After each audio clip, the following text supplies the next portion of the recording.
bonjour tout le monde et merci d'être là.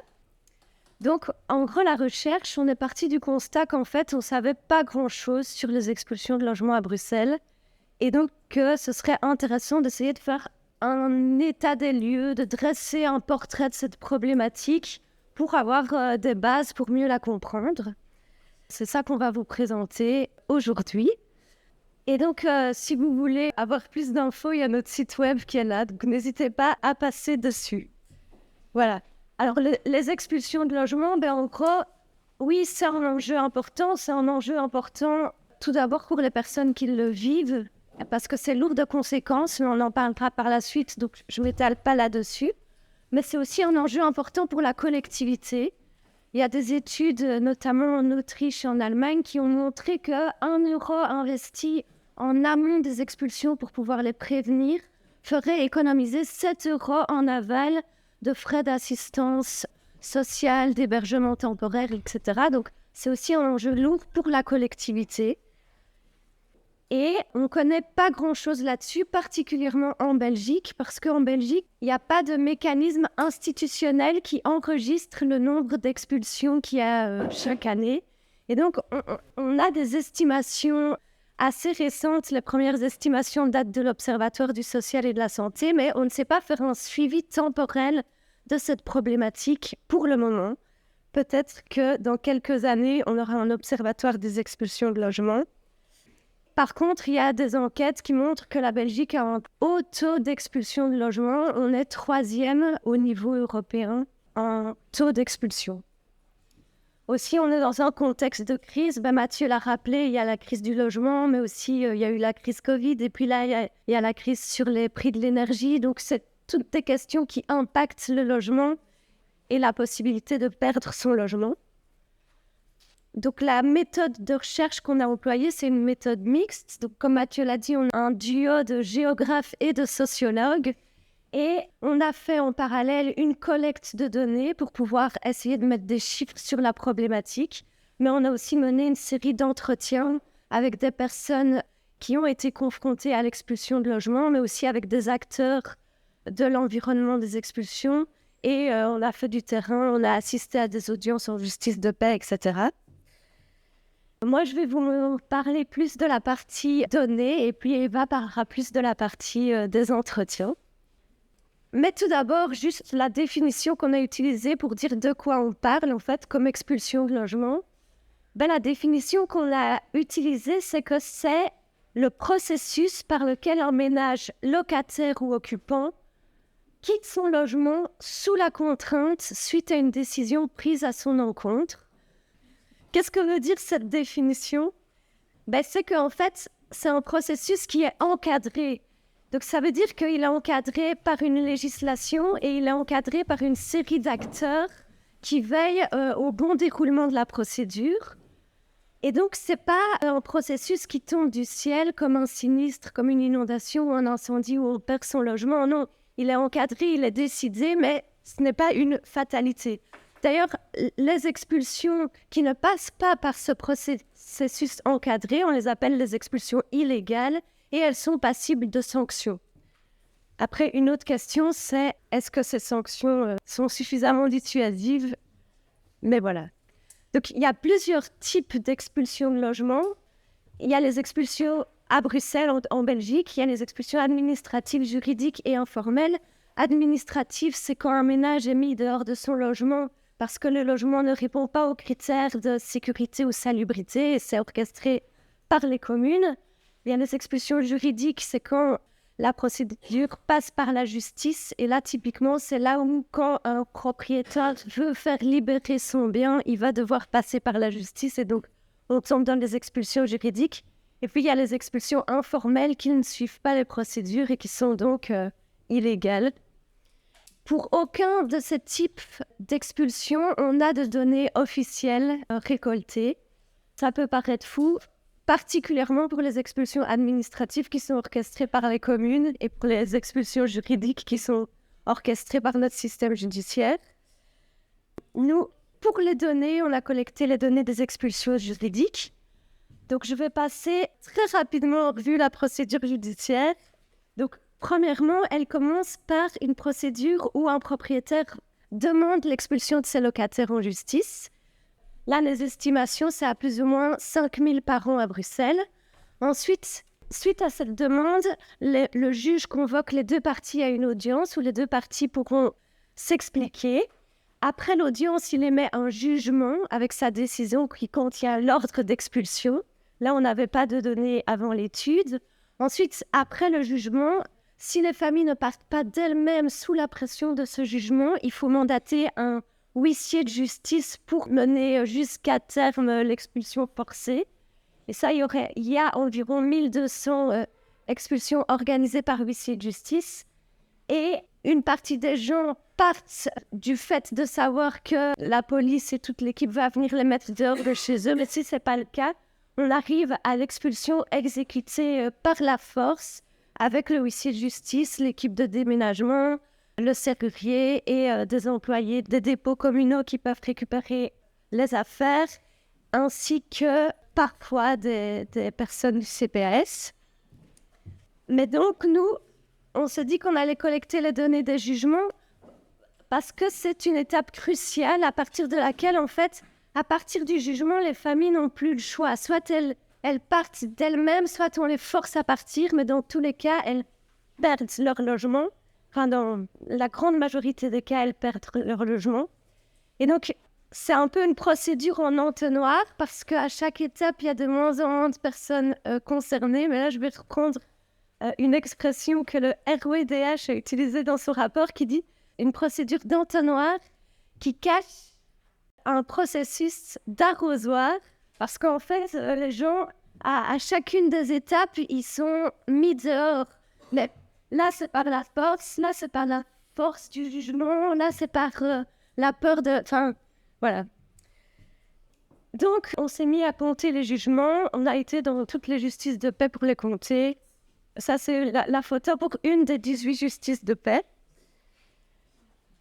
Alors, au niveau des chiffres, on a obtenu 3 908 jugements d'expulsion sur une année à Bruxelles, ce qui équivaut à 11 jugements d'expulsion chaque jour de l'année, jour ouvrable et jour férié compris, ce qui fait un taux de 13 jugements d'expulsion pour 1000 ménages locataires chaque année. On a pu comparer ça avec Lille et Paris, et Bruxelles est un peu au-dessus de Lille et largement au-dessus de Paris.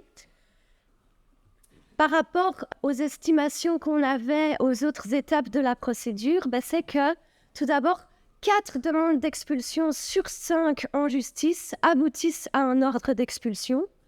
Et ensuite, 15% des jugements d'expulsion vont aboutir à une expulsion qui sera exécutée par la force.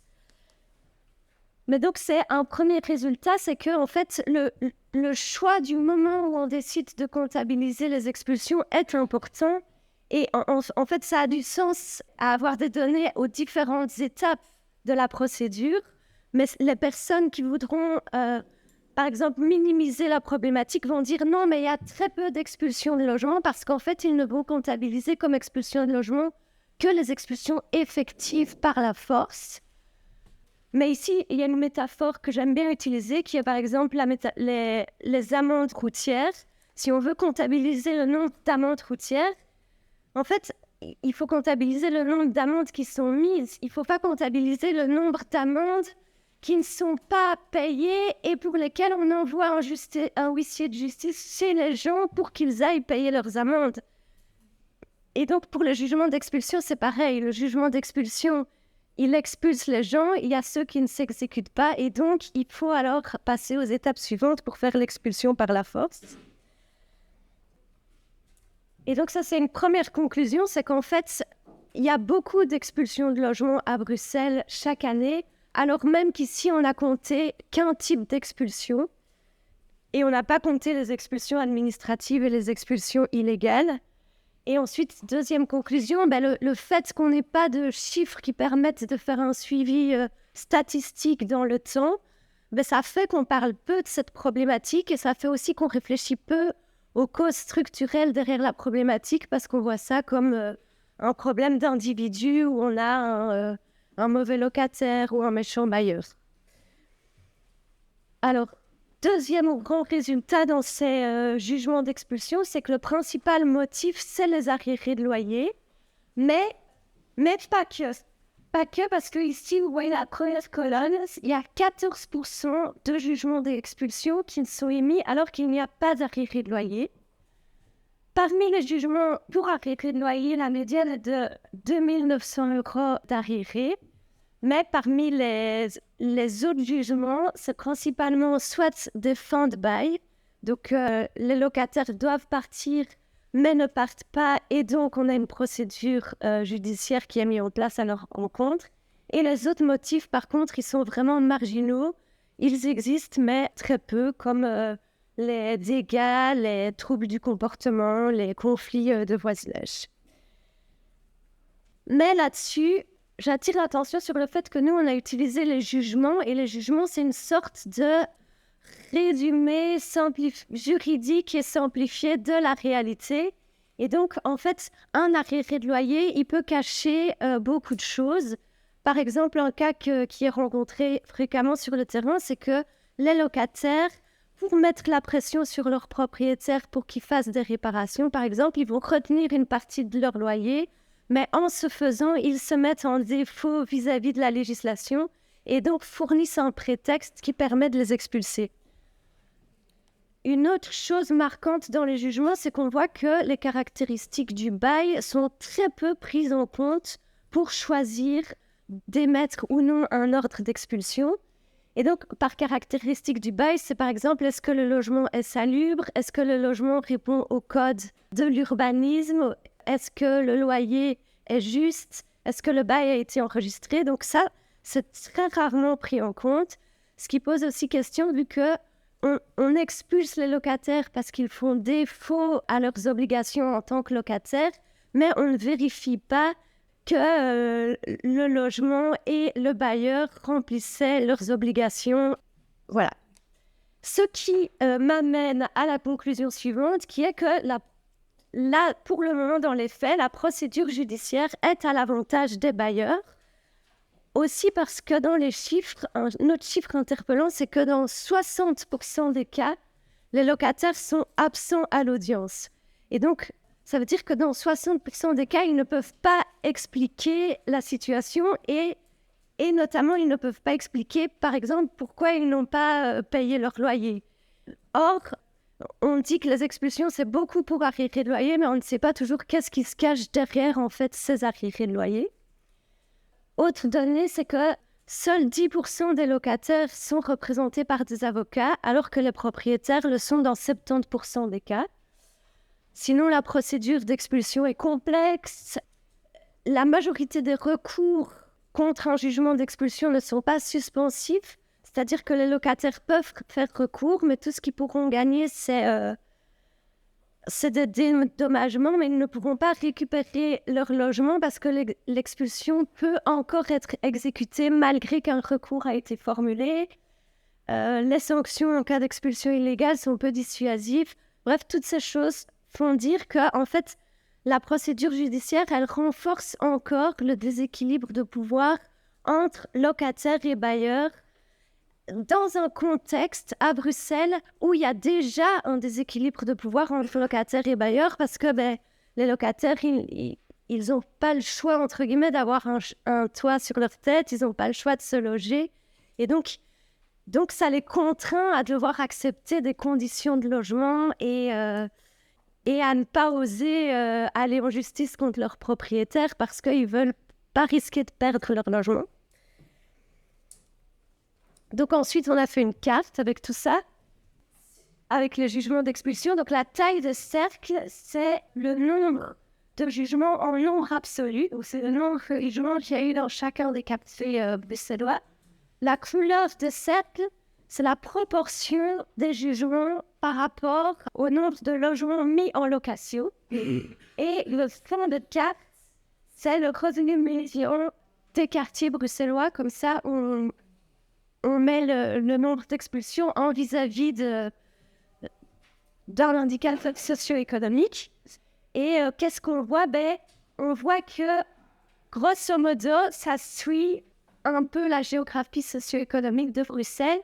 mais pas parfaitement. Si vous êtes habitué à Bruxelles, on a souvent du croissant pauvre ici qui est le quartier qui regroupe les populations les plus précaires, mais il ne ressort pas tout en rouge sur cette carte. Donc, en gros, ça montre, oui, bien sûr, les facteurs socio-économiques jouent fortement, mais il n'y a pas que ça qui compte. Et donc là, on a des hypothèses qui est que il y a le rôle des acteurs locaux qui rentrent en jeu. Les juges de peine ne jugent pas tous de la même manière. Le CPS n'applique pas les procédures de la même manière, etc. Il y a la structure de la propriété qui rentre en jeu. Les propriétaires du centre de Bruxelles ne sont pas tout à fait les mêmes propriétaires que les propriétaires des quartiers périphériques. Et certains types de bailleurs pourraient avoir tendance à recourir plus, par exemple, soit à des arrangements à l'amiable avec leurs locataires, soit à des expulsions illégales ou à faire des menaces et à pousser les locataires dehors autrement. Une autre chose qui rentre en jeu, c'est bien sûr le taux d'effort. Les prix des logements ne sont pas les mêmes partout à Bruxelles. Et donc ici, on voit ce quartier, ce cadre ici où tous les taux sont plus bleus. Mais en fait, c'est aussi les quartiers où les loyers sont plus chers. Et donc forcément, les quartiers sont excluants à l'entrée parce que les logements sont plus chers. Donc si les locataires plus pauvres n'arrivent pas à aller se loger dans ces quartiers-là, ne vont pas s'y loger, ils ne s'en font pas expulser. Et un dernier facteur, c'est les migrations intra-régionales, donc les gens qui, par exemple, quittent le croissant pauvre pour un meilleur cadre de vie en périphérie ouest et nord, mais en ce faisant, ils prennent des logements avec des loyers plus élevés et donc peuvent se retrouver face à des impayés. Et voilà, on a aussi pu classer les types de bailleurs dans les jugements d'expulsion.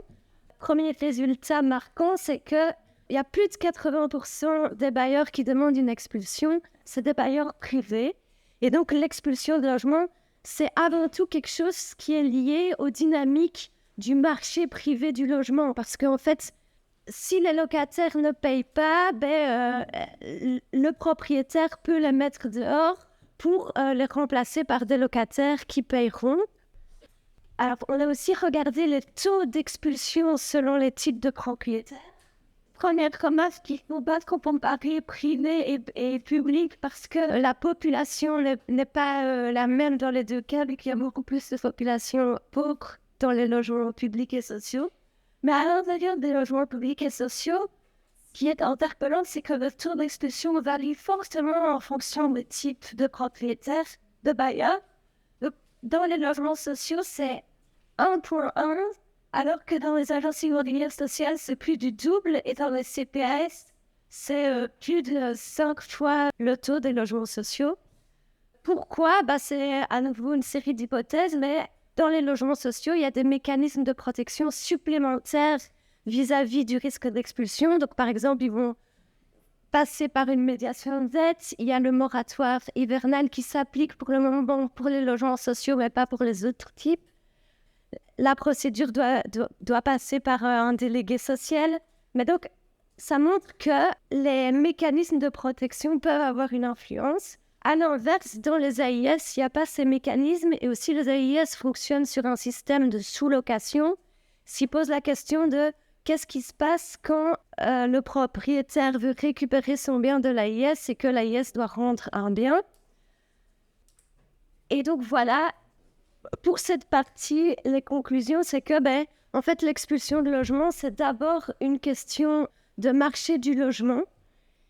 Et dans ce sens, la cause profonde derrière les expulsions, pour toute une partie de la population, c'est plus les loyers impayables que les loyers impayés, dans le sens où le loyer impayable, il rentre en jeu aux deux bouts de la procédure. Il rentre en jeu non seulement parce qu'une partie des gens, comme le loyer est trop cher, ils ont un imprévu ou un changement dans leur vie et alors ils ne savent plus faire face à leur loyer et donc vont se retrouver expulsés pour ça. Soit la procédure est en cours, mais les personnes n'arrivent pas à trouver autre chose sur le marché parce que les autres loyers des autres logements où ils pourraient atterrir sont trop chers pour eux et donc ils se retrouvent coincés dans leur logement et jusqu'à ce qu'ils soient forcés de le quitter. Et donc, dans ce système, l'expulsion de logement, c'est quoi? C'est le mécanisme qui garantit de pouvoir poursuivre, de faire du profit sur le logement, parce que, hormis les cas où un propriétaire demande une expulsion parce qu'il veut lui-même occuper le bien, qui sont des cas extrêmement minoritaires, en fait, l'expulsion, elle permet de continuer à garder le logement rentable. Et donc, si on veut réduire le nombre d'expulsions de logements, bien sûr, on peut agir sur la procédure judiciaire, bien sûr, on peut agir en aidant les locataires, mais il faut aussi agir sur le système du marché du logement en veillant à rendre le logement plus abordable. Et ça passe par exemple par des régulations des prix des logements et par faire davantage de logements sociaux pour les personnes qui ne sont pas capables de se loger dans le marché privé. Voilà, merci pour votre attention.